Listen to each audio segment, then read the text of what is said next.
everyone, JSD Cool here, and welcome to another episode of Cool Craft Season 6. In the last episode, I built out basically all the buildings on this block here, and that was basically all I did because that took me a long time to design and build all these buildings, but they look okay, and that's good enough for me. In between episodes, I did actually make entrances to these buildings as well. So for instance, there is now a door on this building here that leads me in here, and I think I meant to put some sort of door into the neighboring building, but I just didn't, which is a bit par for the course, to be fair. I mean, I guess if I really want to, I can just sneak through here. That's, I guess, a valid option. Additionally, I built this road that goes alongside this building here. I did foreshadow this at the end of the last episode. Turns here, and then I decided to put in a little parking lot in the back here for the employees slash patrons, but let's be real, employees of whatever this industrial building is, where the cherry tree farm is. And of course, there's the entrance to the cherry tree farm back here. Apparently the schematic's turned on right now. In this episode, I am finally going to tackle the interior of my storage system. It has been long enough. It has been months. Oh god, the rain's starting. It has been months since I built this thing, saying that, hey, I'm going to get around to building the interior of this someday and actually reveal what this is supposed to be. And then it's been like almost 2 months since I actually built the shell around it. So today it is finally time for me to get cracking at building this interior here and making this look less like a bunch of industrial equipment in a construction zone and more like the kind of end product that I'm envisioning. A quick start here, and we now have a central, well-lit hallway here that connects all the various sections of the storage system with a specific doorway. There also does happen to be a bit of space between the ceiling and the actual roof of the building. But yeah, that's nice to hide all the redstone. Now we'll get into filling out some of these holes here. The food section has now been completed with the kind of backgrounds of all these areas for each type of food here in the storage system, trying to kind of reflect what kind of food we got in them. At least I tried my best. So we got like this, I believe, is raw potatoes, and we got baked potatoes, as you can see there. Carrots here. This one is currently storing eggs, but the filter's not actually configured for anything, so I just left this one kind of raw as stone. This is steak. Then we got wheat, I believe. There's nothing in there. Apples. I've tried to make this look like an apple. And then pork chops. Or cooked pork chops even. Also try to make it like that. Now, I think we'll go in backwards order of the way the system was constructed. So we're gonna start with miscellaneous here for the next part. And there is the miscellaneous room with a random spatterment wall and ceiling of just random stuff that I happen to have laying around. This does very nicely. Moving on. The lighting section has been put in. A very bright room with a lot of lights, because the only real theme I could think of for lighting. Yeah, we also have the campfires here in the back, which provide a little bit of particles that probably won't affect things too much. Anyway, on to the nether. Alright then, the nether section pretty good. Got a nice nethery floor here. I actually expended some quartz ore and stuff for the floor. And besides that, you know, I got crafting tables in the walls to make crafting a little bit easier instead of having to go all the way down the hall to the miscellaneous area for crafting. I now have it locally. Anyhow, on to mob drops. And the mob drops section, kind of themed to a dungeon slash stronghold a bit here. Also dingily lit a little bit, which is great. This next one is, of course, very interesting. It's the common building materials and stuff one at the end here. This one is interesting because it has two distinct stories, and now I'm actually able to properly access stuff here, like sand, for instance, and deep slate stuff. I really need to label all these chests. But yeah, we have these elevators in the corner here. Originally, these were supposed to be in the middle of the room, but then I was like, that kind of looks bad. So, and there was space in the corner, so I was like, okay, I'll just put them in the corners. Anyhow, moving on.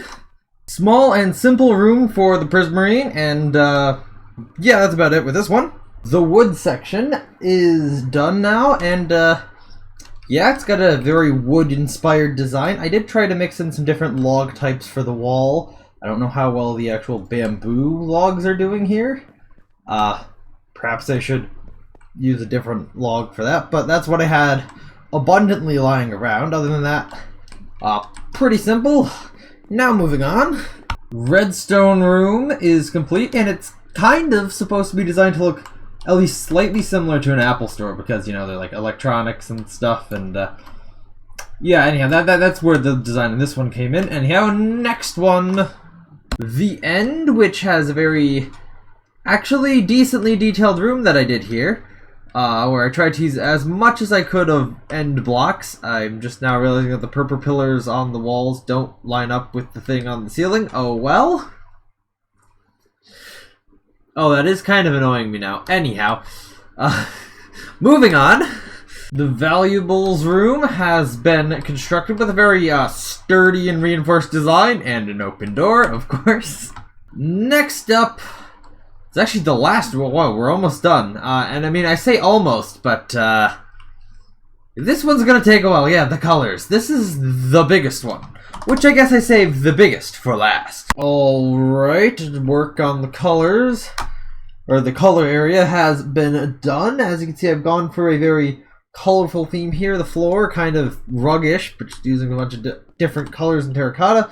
The walls are made out of lime and light blue concrete. Yeah, besides that, not too much to mention here. I apparently missed a block. That's great. But yeah, we then have the stairs over here to bring us up to the second floor, which I have not built yet. This has now been completed, which actually technically means that the entirety of the storage system or the entirety of the actual storage system itself has officially had its interior decorated. And you also may notice that the design on the floor appears actually a bit different than the one upstairs. I did want to make sure that both floors had something a little bit different to their design. As you can see, different. Of course, there is one more thing in the storage system that is kind of important. That's actually the ability to put stuff into the storage system. Also, we can, there's a little bit of a look here on what this place looks like on the outside. But yeah, now I need to go build up to this for the actual final thing in the storage system. And like that, the simple room at the input to my storage system is complete, and it has a nice little redstone lamp here with which I can know if I've blocked the output or not. But yeah, that actually has now been the actual finish to my storage system, and we can just, you know, take a look to the outside here. Just feels how kind of thin this area is specifically for the input here. But yeah, the entire storage system has now been completed here, and I can actually talk about now what my entire goal with this design was. So my goal when making my storage system this season was to make the storage system in the form of a shopping mall. Hence the large parking lot outside, which I still need to continue around back. And so once you come inside here, you kind of get that sense. Now I will say it's not technically finished. I do have like hallway decorations to do, like a cell phone kiosk that just stores all my shulker boxes and stuff, but you get the idea. So right here was is supposed to be the food court, although I initially intended this to be wider, although it clearly didn't actually end up being all that wide. But yeah, and then we come through to every one of these sections is kind of like a different shop, and I've kind of come up with names for all of them. So starting like we did when I built in the interiors of everything, start with my miscellaneous storage here, which I'm calling Treasure Trove. Dang it, I forgot about the name. It would have been better if I made this a little bit more pirate themed. Anyway, moving on. The next shop, which is of course where all the lighting products are, is going to be named Lamp Up the World. The Nether theme shop is Like Hell, because, you know, the Nether, hell. The very dungeony mob drop shop is, no surprise, going to be named The Dungeon. For some reason, I decided to name the shop at the end here, where there's a lot of varied materials earthy, probably because of all the dirt and moss and stuff that's in here. Interestingly, when I designed this, I was more imagining this along the more industrial lines of things, where we have the stone bricks, smooth stone, normal brick in here. Interesting. Anyhow, still a good design for the shop. The tiny prismarine shop here is called Deep Sea because, well, ocean monuments are technically usually in a deep sea.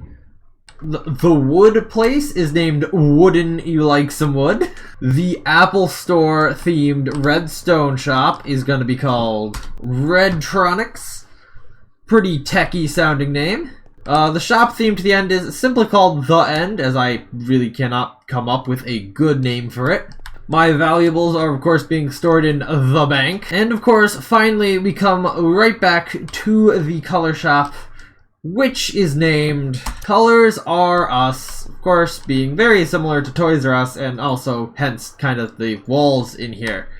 So yeah, that is the storage system and kind of the theming behind it. Unfortunately, I didn't actually come up with names for the various stalls in the food court here, but that's the thing. So yeah, now actually I gotta make a method or way to get to my bed, as that kind of is behind all the walls right now. Alright, pretty simple system here to be hidden in the wall and just temporarily remove a chunk of it so I can get back to where my bed is. So, what is now 2 episodes ago, which was uploaded 2 weeks ago, has become the most viewed video on my channel in only 2 weeks, considering that it's taken like a couple of years for the now second most viewed video to accrue that many views. That's insane, although it still doesn't really compare to the one live stream that I had that's almost at 3,000 views over like 3 years. But anyhow, yeah, I do want to say, hey, if you've come from that video and have subscribed to that because of that, because I've gone up a bunch of subscribers suddenly.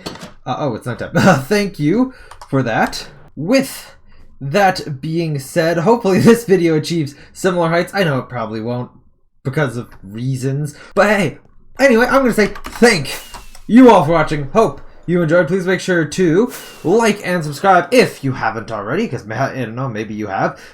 Check out my game, which is what I really want to promote here, which is linked in the description, and I will see you all in the next episode of Coolcraft Season 6.